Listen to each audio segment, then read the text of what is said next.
Sa mga pupuntang Malaysia, if ever na hindi nyo alam, meron na po kayong kailangan i-fill out na Malaysia Digital Arrival Card tulad nung nasa Pilipinas or kahit na pupunta kayo ng Singapore pag pupunta kayo syempre ng Malaysia.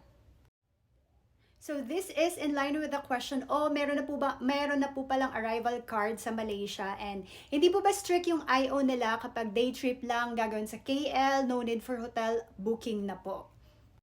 So this is actually one of the things na bago sa akin. Akala ko, kasi last 2022 pa ako pumunta, last year pumunta ako ng Malaysia around November and hindi naman ako hiningian nung digital arrival card. So, dire-diretso pa rin yun. But, I think starting December 1, 2023, nag-implement sila ng digital arrival card for traveler. Kaya, nung pumunta ako last week sa Malaysia because dun ako nag-exit. So, from Singapore, nag-KL ako and then pauwi ng Pilipinas. So, pagdating ko, may mga nakasabay ako from Singapore, sinabi nila na kailangan daw namin mag-fill out ng Malaysia arrival card. So, medyo nataranta ako on my part kasi nga, hindi naman ako nag-prepare ng arrival card or hindi ko alam na meron na palang arrival card doon sa Malaysia. So, ituturo ko sa inyo kung saan nyo siya pwedeng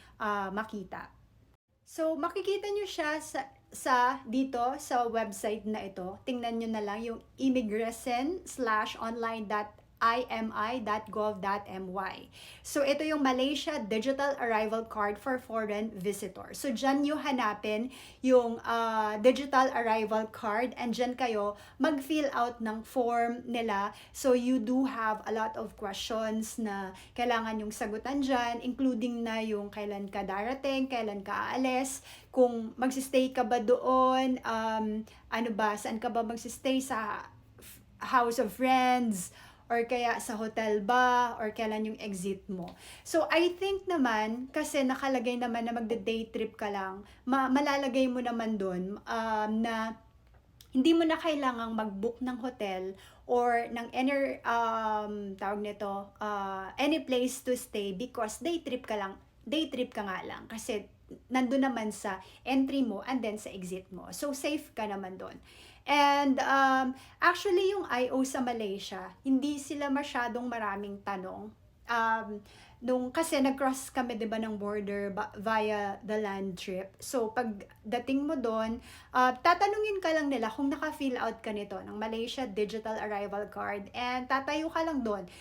Maghihintay ka lang na sabihan ka nila na okay, mag-biometrics ka na or mag-picture ka na. And then after that, pasok ka na dun sa Malaysia. Wala silang masyadong tanong, wala silang masyadong hinhanap. Ganun sila ka-cool. But make sure na kung ano yung date na nilagay mo na darating ka and then aalis ka talaga. Kasi medyo strict sila doon. Kasi baka ma-ban ka doon and ma-blacklist ka, hindi ka na makapasok, di ba, ng Malaysia. So, ayun lang. And if ever na ma-fill out mo yung Malaysia Digital Arrival Card, ito yung magiging itsura niya. Isisend nila ito sa email mo. So, ito yung kanyang itsura. Hindi ko alam paano siya basahin. Basta ganun siya, Malaysia Digital Arrival Card. So, my name, passport number, nationality, citizenship, ganon. And then, sa baba niyan, hindi ko na pinakita. Pero, naka-specify dyan kung for example, anong hotel, saan ka magsistay, ano yung address, nakalagay din dyan. And then, sa baba, meron din siyang PIN na nakalagay.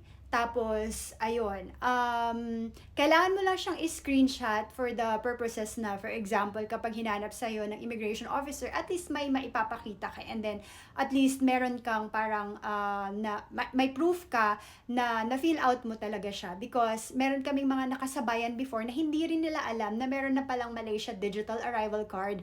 So, andun sila sa pila, nagtagal talaga kasi pina-fill out nga sila ng Digital Arrival Card. card. So, ang problema niyan is, baka pagdating mo doon, wala kang signal. Kasi, di ba, ano yun border yun. So, unlike kasi, kung for example, doon ka talaga from the airport na may access ka talaga sa internet. So, minsan yung mga border kasi, kapag dadaan ka, walang masyadong internet. So, mas maganda na prior pa lang sa pag-alis mo, for example, Singapore ka pa lang, papunta ka pa lang Malaysia, na naka-ready na itong lahat para pagdating mo doon, wala ka nang poproblemahin. At least pag daan mo ng immigration officer, ready ka na. And chill na lang yung magiging biyahe mo. And hindi ka magiging stress. So, ayun lang guys. I hope this information helps you in terms of educating or informing you na pag pupunta kayong Malaysia this time around, kailangan nyo nang mag-fill out ng Malaysia Digital Arrival Card for a hassle-free entry sa Malaysia kung kayo ay galing sa Singapore or anywhere else. Actually, this applies not only for crossing borders but kahit nasa air, land, or tawag nito, yung sa ferry or yung sa by sea, nag-a-apply na itong digital arrival card na ito. So, yun lang guys. I hope this information helps you a lot in terms of your preparation for your next travel to Malaysia. Bye!